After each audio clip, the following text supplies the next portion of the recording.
I said every child who enters school at age 5 is mentally ill because he comes to school with allegiance toward our elected officials, founding fathers, institutions, government, patriotism, nationalism, sovereignty. All these prove the child is sick because the well individual is one who has rejected all those things and is what I call the true international child, communist, of the future. Dr. Pierce from Harvard University. Well, Dr. Pierce, I'll buy you a one-way ticket also to the Soviet Union if you use it and don't come back. I've been over there, folks. You don't want what they've got.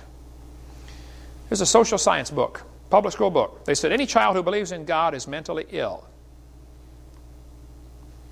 Education is the most powerful ally of humanism, and every American public school is a school of humanism.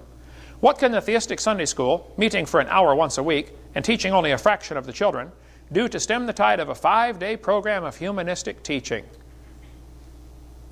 They're right, folks, and they're winning. We're losing. One professor said, as a matter of fact, creationism should be discriminated against. No advocate of such propaganda should be trusted to teach science classes or administer science programs anywhere, under any circumstances. Moreover, if they are now doing so, they should be dismissed. You should fire them if they believe in creation. An Iowa professor said, you should fail any student, no matter what the grade record indicate, if the professor discovers the student is a creationist. Furthermore, the student's department should have the right of retracting the grades and possibly even degrees if the student becomes a creationist later. That's the kind of thinking we're up against. Mr. Yefremov lives here in Pensacola. He came to my house several years ago. He's from Ukraine. He said, Dr. Hovind, here's my high school diploma. I said, yeah? You know, you're 50 years old, you got 5 kids, a couple of, 4 in college. Why are you handing me your high school diploma? He said, when I was in Ukraine, I went to school, had good grades. They grade them 1, 2, 3, 4, 5. 5's the best. He showed me his report card, all 5s, like straight A's.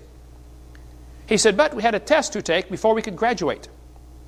Senior year in high school, one of the questions on the test was, do you believe in evolution? I answered, no. They refused to let me graduate. I said, well, how'd you get the diploma? He said, oh, you remember last year when we made your videotapes in Russian and he did the voice on them? I said, yeah. He said, I sent them to my village where I grew up in Russia. The mayor watched them, made all the city council watch the tapes, and they said, wow, Eugene went to America and became a movie star. They put him in the public school to make all the public school kids watch him. The kid who was there, the guy who refused to let him get his diploma 35 years ago, had now become a city councilman. And the mayor said, oh, go ahead and send him his diploma. Okay, yes, sir. He said, I just got my diploma in the mail. What do you think, Brother Hovind? I said, wow. What a story. See, the humanists have decided years ago they're going to use the education system to spread their evolution and humanism because that way we pay for it.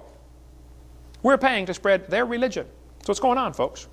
Communism is anti-Christian in every single way. The communists have 8 rules for revolution, different ways, different things they want to do to take over a country. We don't have time to go over them all now. I have to cover that some other time. Or get our college class, CSE 103, where we cover this in much more detail. Evolution is the foundation philosophy for Nazism. Why did Hitler do what he did? Well, we'll cover that tomorrow night. It's the foundation for Nazism, communism, socialism, Marxism, and the New World Order. Coming soon. We'll talk about that tomorrow night. Very politically incorrect. You don't want to come tomorrow. And then we'll tell you what you can do about it. Amen. Coming next. Well, welcome to the last session on what's on our videotape number 5 about the effects of the evolution theory. How that evolution is responsible for the rise of communism, Marxism, socialism. And tonight we're going to talk about Nazism, the last one, and then the New World Order. Then we're going to tell you, what do you do about it? Our world is quite obviously falling apart. What are we going to do? Nazism is based on the philosophy of evolution. You have to think one race is superior to another. Mussolini, the Italian dictator, thought that the Italians were the superior race and everybody else should be eliminated. Of course, Hitler felt the same way. He thought the Germans were the superior race. He believed in Aryan supremacy. Hitler believed the Germans were the superior race that deserved to rule the world. Everybody else was just taking up room.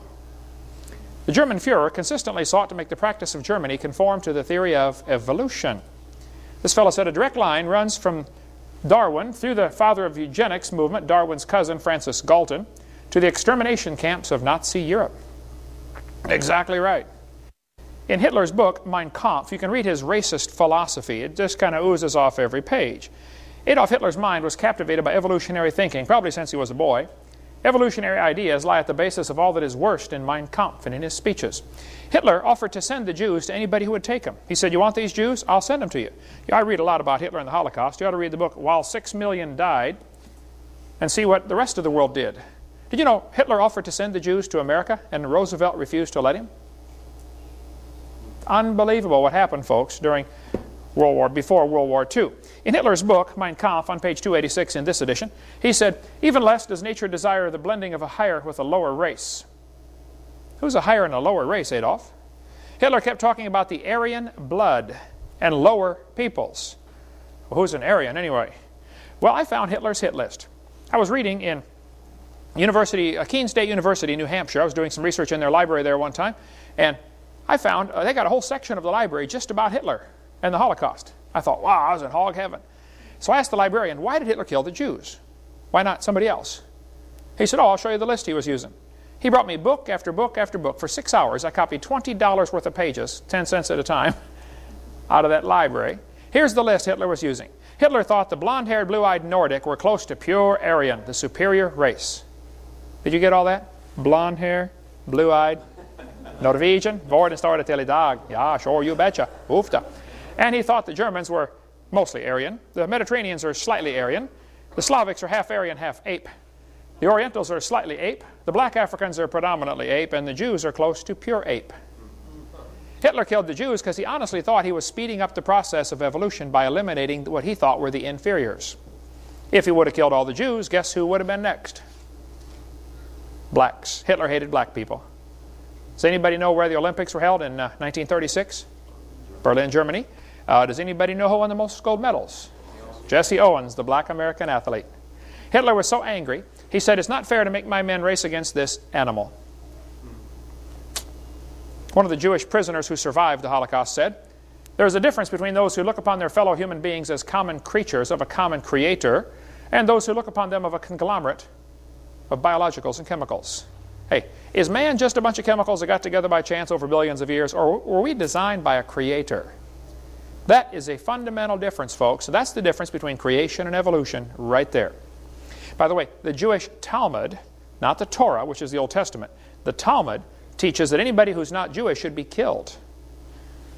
The Talmud says all non-Jews are to be exterminated. All Gentile children are animals. Even the best of the Gentiles should be killed. You'd be surprised how many religions in the world teach that they are the only one, not just the only one that's going to heaven, but the only one that deserves to live. You ought to read what the Muslims teach. You know, official Muslim doctrine is, according to Islam, you can read about the Prophet, a great little book here if you want to read about how the start of the Muslim church, or about who is this Allah. Anyway, these are books we offer in our ministry. You can get these through our bookstore downtown here. Or Islamic Invasion by Robert Morey. Oh man, tremendous book on exposing what the Islam people really believe. Or this one just new out by Don Boys, excellent book on Islam, America's Trojan Horse. Did you know the the Quran clearly teaches if a person will not convert, they have to be executed. Here's the Quran in Surah 489. Allah commands that any person who leaves Islam or encourages others to do so should be seized and slain. Allah told Muhammad that all those who opposed his message should be killed, or they should be nailed to a tree, or their hands and legs should be cut off. You cannot be a good Muslim without being a revolutionary. You have to hate everybody that isn't Muslim. I feel sorry for the folks that are duped by that silly idea. They need the gospel. We need to try to get it to them. Okay? Maybe God's brought a bunch of them to America so we can win them to the Lord. But what Hitler did with his concentration camps and killing the Jews, I don't think it's possible to understand what Hitler did and why he did it until you see how evolution ties in. Hitler thought he was speeding up the process and doing the world a favor by getting rid of the inferior genes. He killed at least 6 million. I've been to Germany 3 times. I read lots of books about Hitler and the Holocaust just to keep my blood boiling. What Hitler did was a direct result of his belief in evolution. See, what you believe determines how you behave. He was just speeding up the process. Hitler held his rallies at Nuremberg. I stood on the spot where Hitler spoke all of his rallies there in Nuremberg on that granite mined out of Flossburg camp, where I just had been a few hours earlier, where all the Jews died trying to mine granite for Hitler's platform to stand on. Hitler tried to make the people look small, the individual is small, and the cause was great. Had these massive rallies at the Nuremberg arena there. You know, the environmental movement folks try to do the same thing. They try to make the individual look small and the cause look great. You know, people are expendable. We've got to save Mother Earth. Doing the same thing with our kids today. Hitler knew full well you have to indoctrinate the young people. And the evolutionists have worked very hard to infiltrate our school system and thoroughly indoctrinate the young people. It's interesting, Hitler referred to the Jews as parasites in the body of nations. The abortionists refer to the unborn child as a parasite in the woman's body. Same language. Hitler, one of his justifications for believing in evolution was the gill slits. We talk about that on video 4, the idea that the embryo has gills made up by the German professor Ernst Haeckel. And that